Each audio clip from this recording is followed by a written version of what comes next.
Thank you for watching my vlog videos. Just a word about the vlog videos. They are not meant to be in-depth. They're meant to be an overview of what's happening every day. I know some people are kind of interested in what happens in a small commercial beekeeper's day-to-day life, and that's really what it's meant to be. I do go in depth a little bit on some subjects that I feel may deserve a little more airtime, but not warrant an entire separate video. I do try to link the little cards that you see in the corner to other videos that I do that expand on a subject or give you the entirety of the video that I shot in that particular instance. So if you're feeling that they're not in-depth enough, not enough explanation, that's partly by design, and it's partly you're feeling that way partly because maybe I don't make enough full-length in-depth videos, and the latter is not by design, and the latter is something I need to get better at.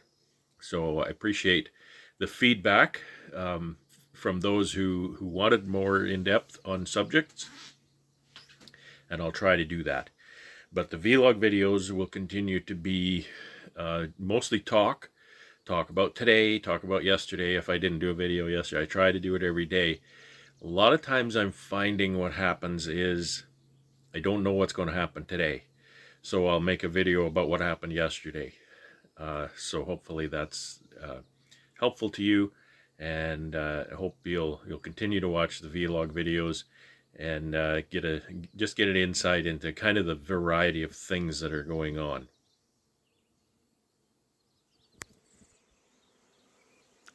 It's July the 2nd, 2022.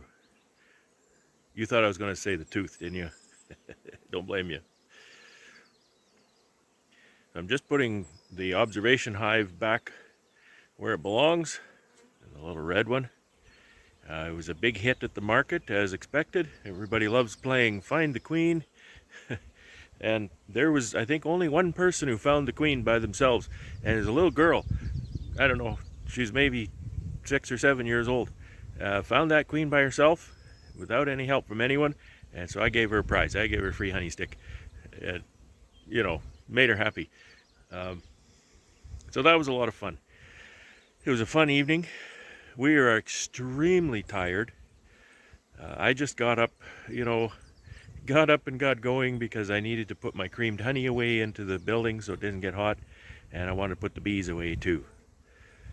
So that's what's been going on so far this morning. So now that the bees are back in the hive, the observation hive is empty, it's time to get back to work. I've got a bunch of OTS still here I want to do. I think I counted up 16 or something like that. It's kind of hard to get back in the groove after a very long and tiring night, but it was a great market. I have a suspicion I'd like to go through my cell finisher again, just do a swarm check, make sure they don't get any ideas, and take action if they are. But other than that, I think that's about all that's happening here. It's Tuesday, the 5th of July, 2022. And it's almost deafening out here. I don't think there's any swarming going on. I was just over at a buddy's place though, and he's been doing swarm splits all afternoon. That poor guy's been chasing swarms. They'd get one in a box and he'd see the next one in the air. But you know, I learned that lesson too, and it's not the end of the world, and it just kind of teaches you about bees. What I'm going to do here is I've got a few cells in my finisher that I'm going to take into my incubator.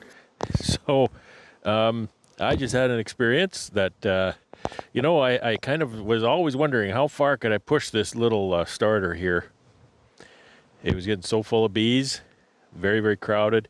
I kept putting brood in there and letting it emerge, and so we get lots of nice nurse bees and crowded so that they felt like they should swarm and build cells.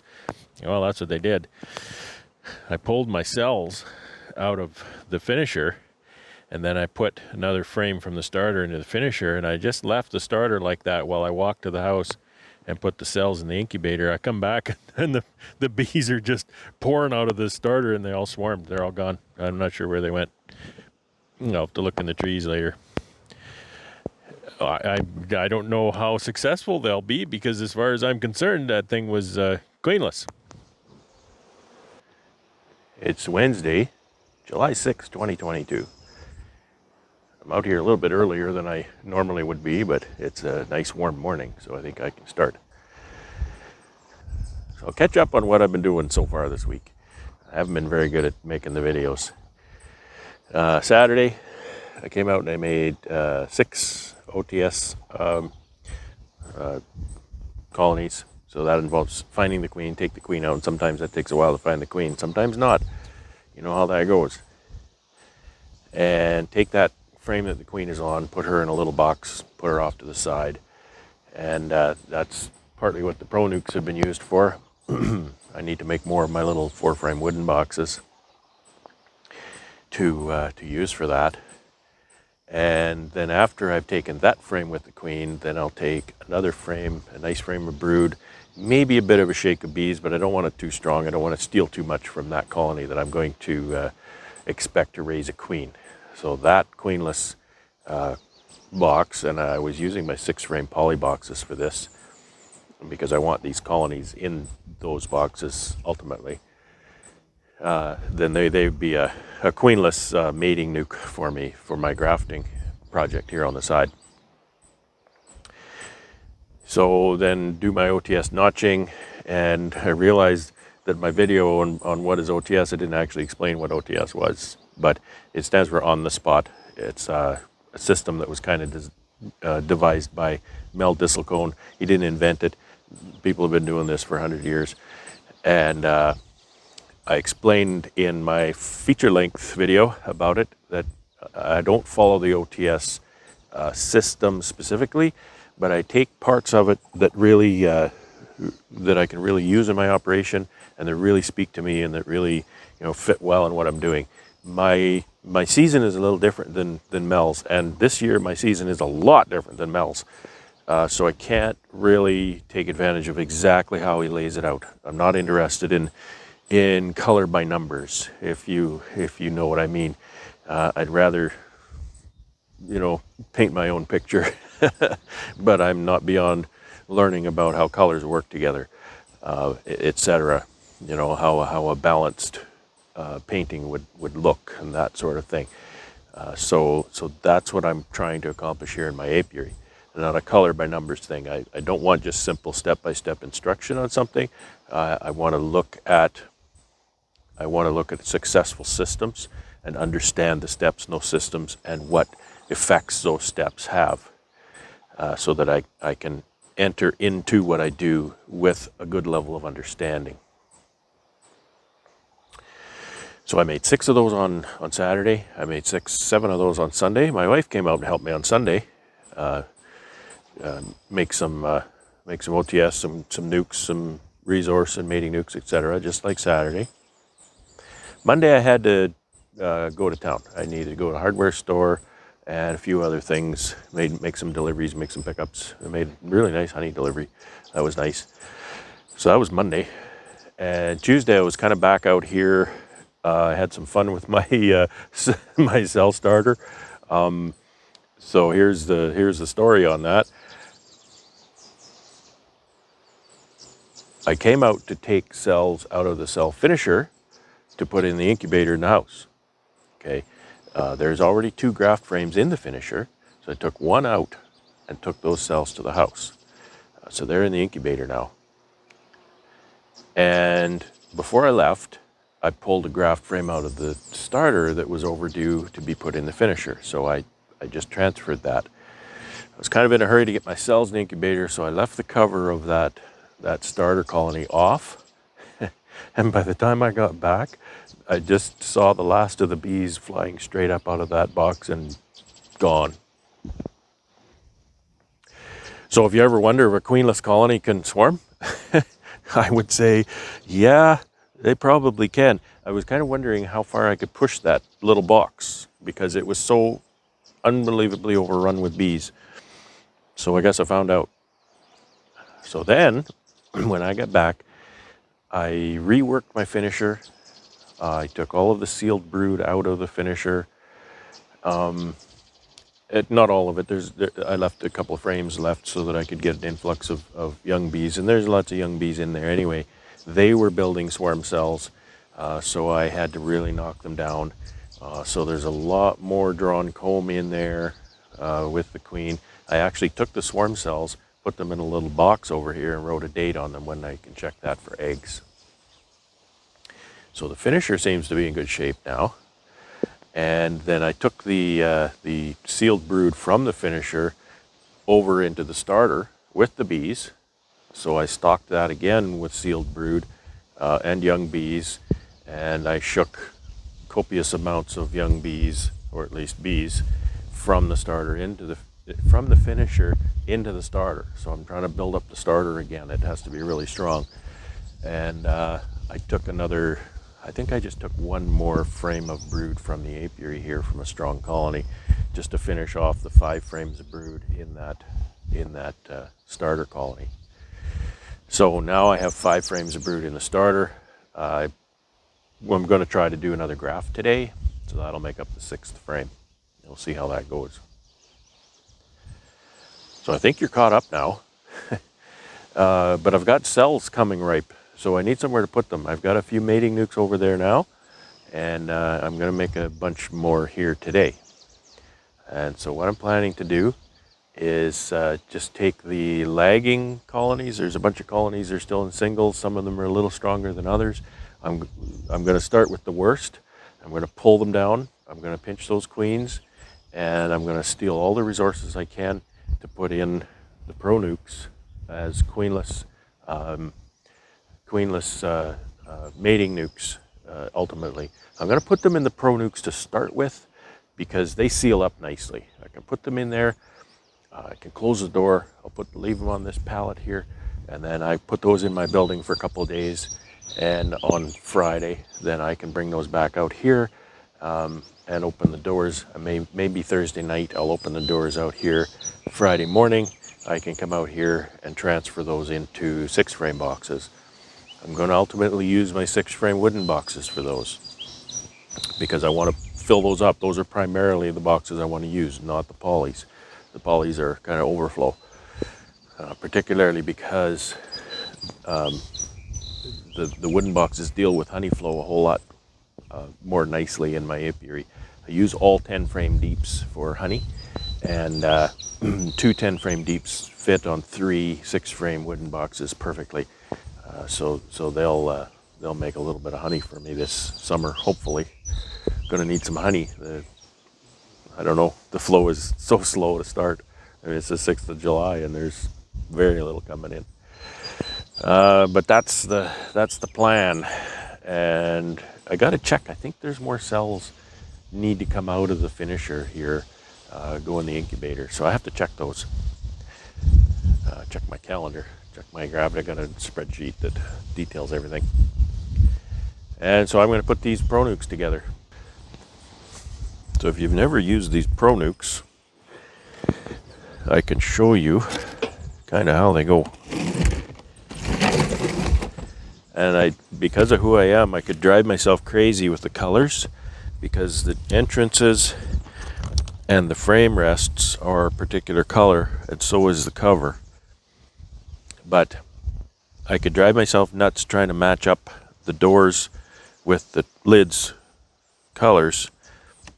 So I've decided just to throw caution to the wind and put whatever color comes up. It's nice to have diversity when they're mating for sure, and orientation. So this is how they come. And the little door, you'll notice the little door, it actually says out. It took me a while to figure this out, but it actually says out. And there's a little hook on the inside, okay? So I just give it a little pre-bend like this. Bend it inward so that the inside is here. Just kind of bend it like that. Then I'll just hook the top in. There's some slots here and slots here. I'll hook the top in because I have to bend it a bit like that. And then the bottom just goes right in. And so that slides up and down. And as it slides up, because it's tapered, it pushes that door outward. And it'll snap up into place there so it doesn't come down. I kind of wish it locked into place better in the down position, but it doesn't. So I find them a little hard to pull down when I'm trying to close a hive. So that's my chief complaint. And then as it goes down, that little hooks on the plastic. So if it's closed properly, it's bee tight. But it doesn't take much to push that up and have it leak. So that's all I'm doing here. There's the exact same entrance in each side. One thing I like about these is they're nicely ventilated.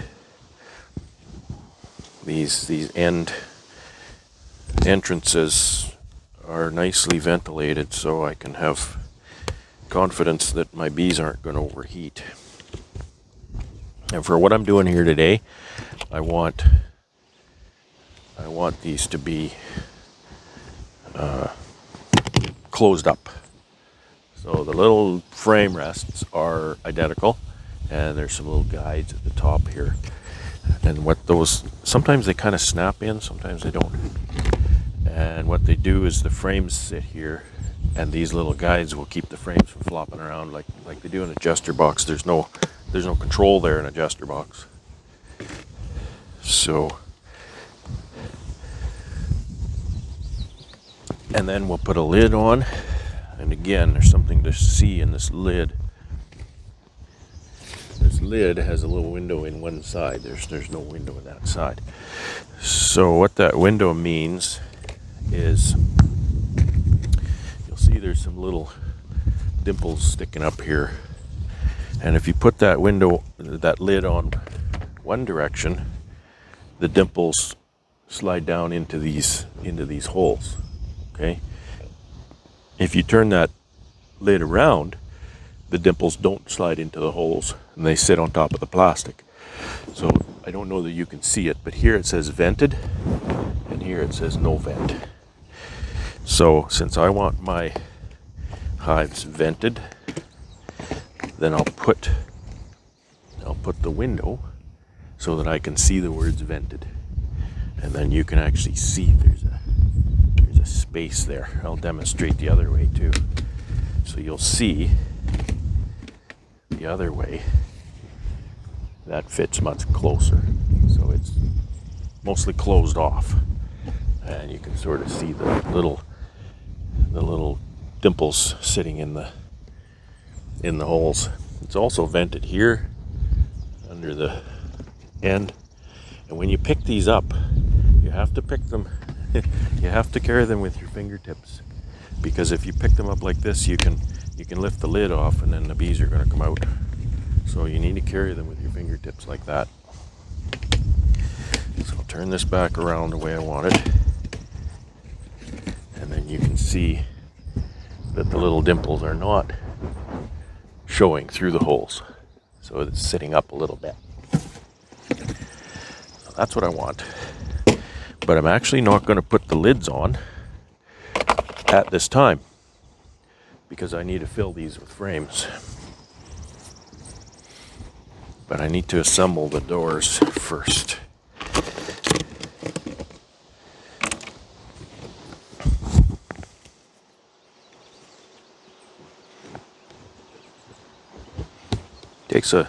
Takes a couple of minutes to get them ready, but certainly nothing like folding up jester boxes. I'm not dissing jester boxes. I like them. They're a really good product. An excellent price point. These come in a little more money than a jester, but not much. I don't think these boxes will put up with as much abuse as a jester. So I don't expect them to last as long. And also the fact that they're not a nice square box, I know I made those 100 splits for that guy this spring. He came and got them, and they're all ingesters, and boy, they stacked up nice and tight and even in his truck and trailer. And these would not do that. They're not square and whatnot. And I don't think you could cinch them down with a strap as much. So different products for really different purposes. You have to choose what works best for you and choose what works best in the, whatever situation you're in. They don't nest once the frame rests are in. Maybe what I'll do, since the frame rests are so easy, I'll just put the doors in. Leave the frame rests. The same thing here. They stack nice. They nest really nice that way. If you turn that around, it holds itself up from the next one. I don't know why that would matter, but that's the way they made them. There's also inside here, when you slide your frames down in here, your end frame goes up against this little support here, and that keeps your frames from wobbling around like this as you carry it and transport it. They sit inside those little supports, and it's very solid, very tight.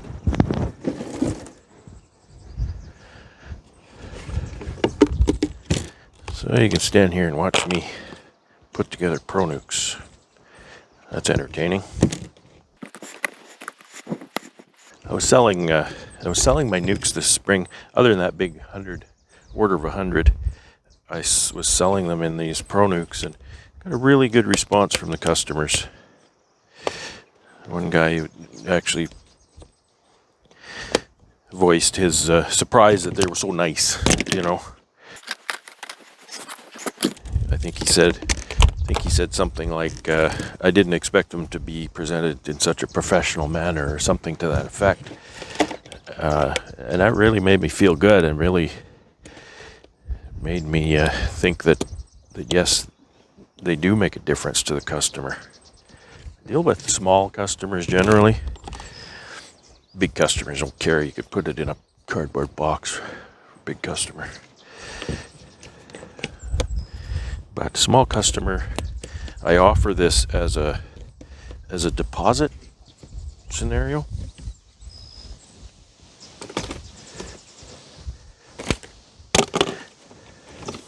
So they pay a little bit for the box, almost what I pay for it. I find that if it's, a promise to bring the box back, the box never comes back. So they pay a little deposit. They want to bring it back. They're welcome to. If they want to keep it, it's a good deal for them, because I buy them, 10 and 20 at a time or more. I may buy them at 100 at a time next season, and so that means I can get them a whole lot cheaper than the customer can get them one at a time.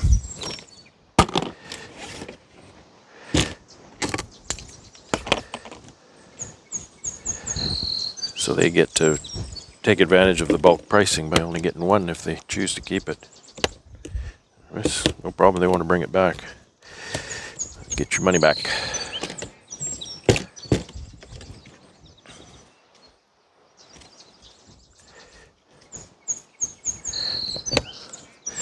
Everybody's got their different ways of doing that, and I respect everybody's choices as to what they want to do. If you want to provide, you can use cardboard nuke boxes. They're like $5 or less, and then you just that's the end of it. Say bye-bye to the box. No big deal. Some people just have a promise to return the box. I've done that. When I started beekeeping, I bought 5 Jester boxes just so I'd have that ability. It was before these were on the market. The ability to transport nukes, etc. And over the years, they've disappeared. So I don't know how many I have now. I only have about 3 left. 2 or 3. So now if you want to keep it, that's cool. I've got a little bit of money to go and buy another one. I subsidize that a little bit, but not very much. Oh, I bent that one. I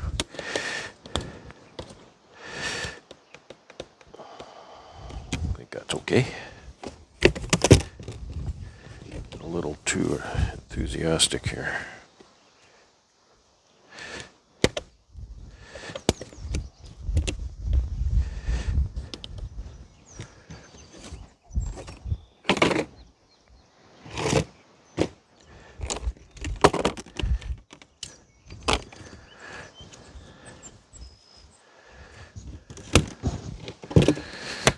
Yeah, my normal OCD kind of bent is to make sure I got the lids and the doors matched for colors. But I looked at that and I thought, you know what? I will drive myself crazy trying to maintain that policy. And for me, crazy is a pretty short drive.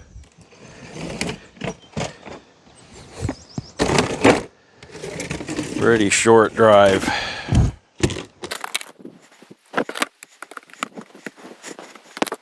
But if you've ever folded up a jester box, I think you'll have to agree that putting these little doors and frame rests in takes up a lot less time. Jesters, one of the problems I had with the jesters this spring was the lids. When the lids snap onto these, they're not going to come off. I had my nukes, my lids open up in a rainstorm, or a windstorm. I think it did rain a little bit, but it wasn't pleasing. So I ended up having to put weights on all the jesters to keep them closed. Whereas the Pro Nukes, they're sitting here right here in the same apiary, and they were fine.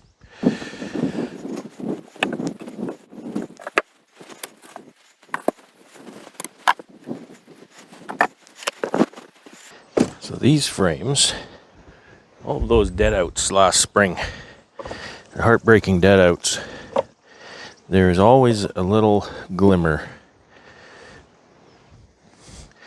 of usefulness to dead outs, and that's right here, right now. There's all these frames.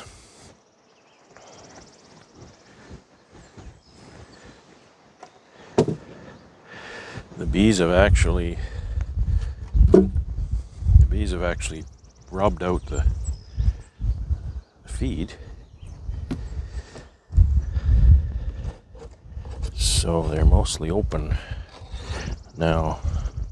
I'm just starting to see a few moths on the comb, so they need to be put into service ASAP. We don't have moths here right away in the spring. They don't survive the winter here, but they always migrate north. See, there's actually quite a bit of moth here. I don't think you can see down that low, but there's one right there. See, that stinking wax moth. So, you know, the bees will pretty well take care of any of that. It's too bad to dig out they got the larva right there. Dig out the comb, but if I get rid of that larva, it's one less wax moth in my life.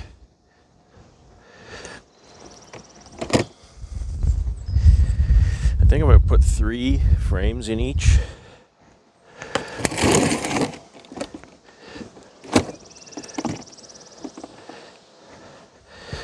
See, this is how it manifests. Got all these webbing stuff here. It's kind of gross. So it's high time that these frames get put into service. I shouldn't leave them out here. It's bad practice. Make a mess of the comb, they'll actually eat up your woodenware. You see those poly boxes I have, what terrible condition those are in. Gnats, wax moth, they'll eat polystyrene. It's crazy. I think anything would eat polystyrene.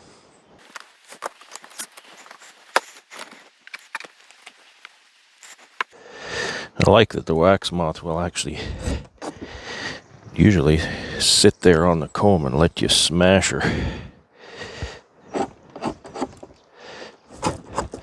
It's got to be lesser wax moths, they're not very big.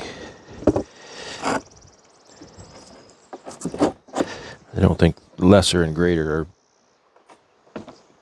that much different in all practicality. I might be wrong about that.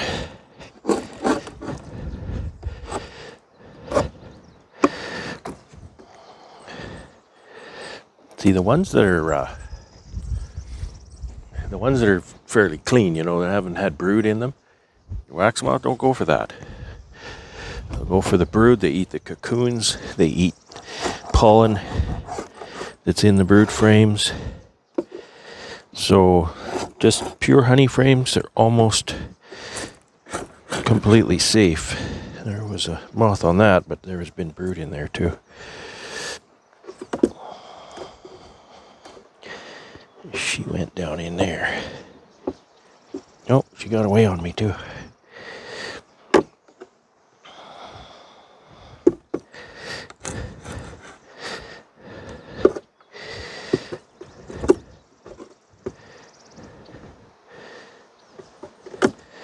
Yeah, there's moths. I knew there would be. I just, seems I push that envelope every year.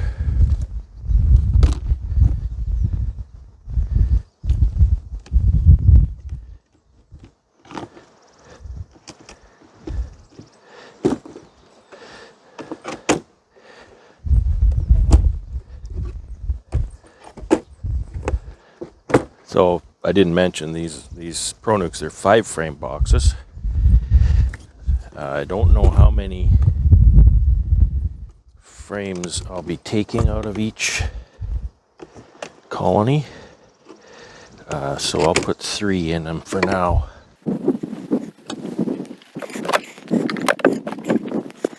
I don't know this experientially, but I've been told that if you need to store your comb outdoors or in a non-moth proof building, which the buggers will get in almost everywhere,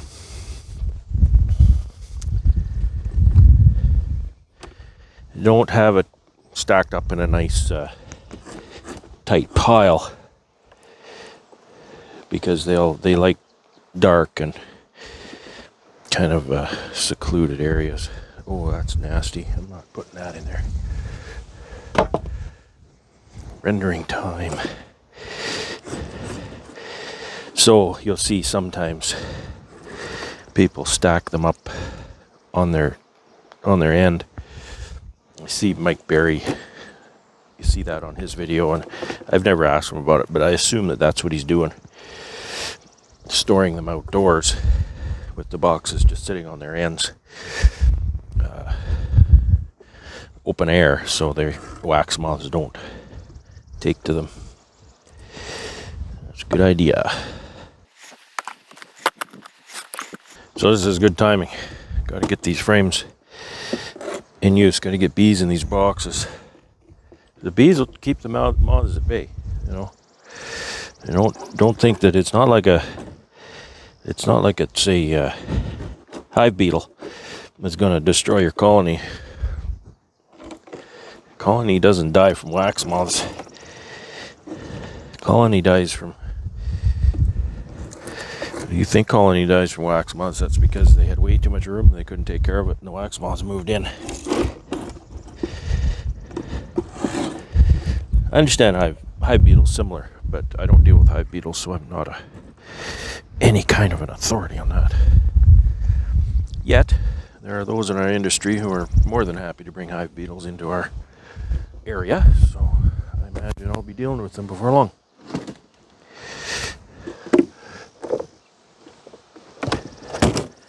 Sure gonna be looking for some sage advice from my beekeeper friends who know about hive beetles, if that's gonna become the reality for me.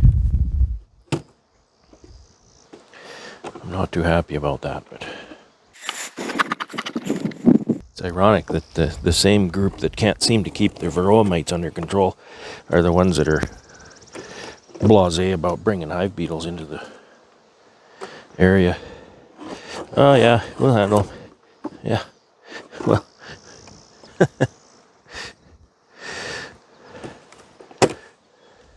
I don't think you will.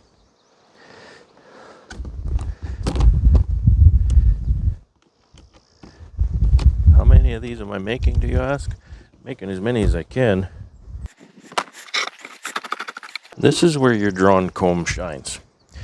People talk about, oh, it takes 8 pounds of honey to make a pound of wax. And that may be true, but it's not about honey production, in my opinion. It's about bee production. It's about getting those bees started, getting them ramped up as a colony. I think this is my last box of dead out frames. That's good and bad. Now I have to use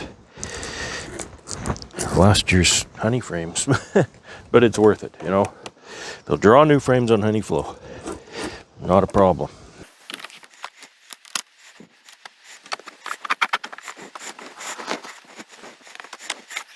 That one's not quite drawn, but they should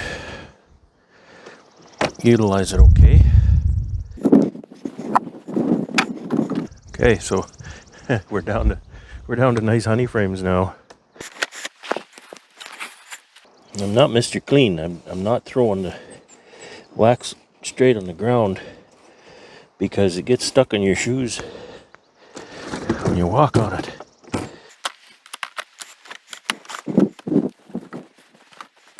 Three left.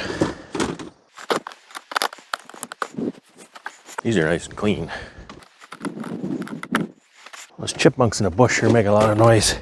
You think it's a bear walking through the bush, crashing along, but it's just a chipmunk yiping.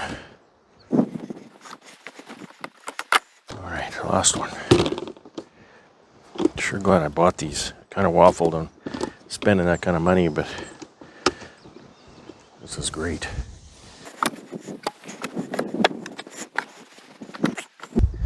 So, and I'm not concerned about replacing the frames in the hives I'm going to be working, because those colonies are done.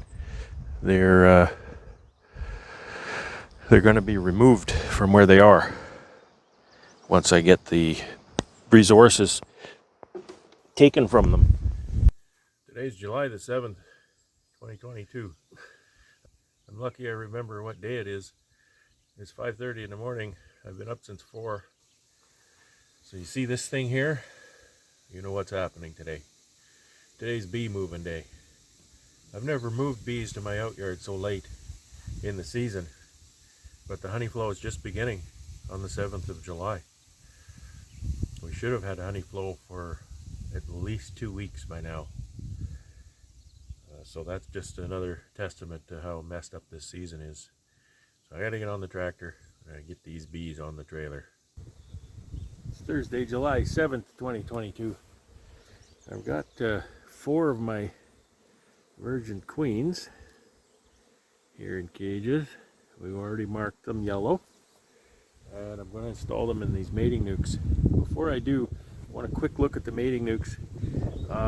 When you make a nuke queenless, they'll sometimes make cells, and I don't want cells to emerge and then kill my grafted queens.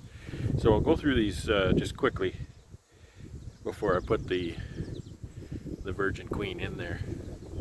Here's a cup here, but yeah, there's jelly in it. Okay, so that's exactly why I'm looking here into this meeting. So here's a capped queen cell. Supposed to be, check this one too. Yeah, there's brood and there's cells. We'll take those out.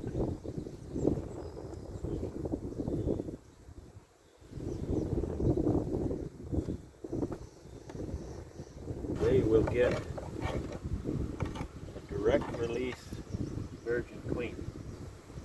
I just cage these to get them from the house to the apiary.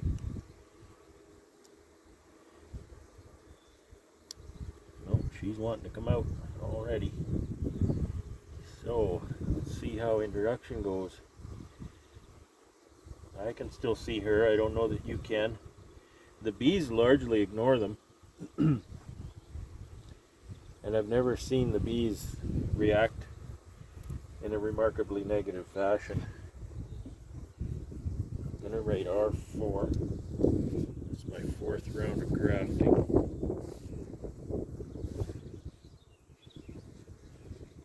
That's so I know when to check for mating success.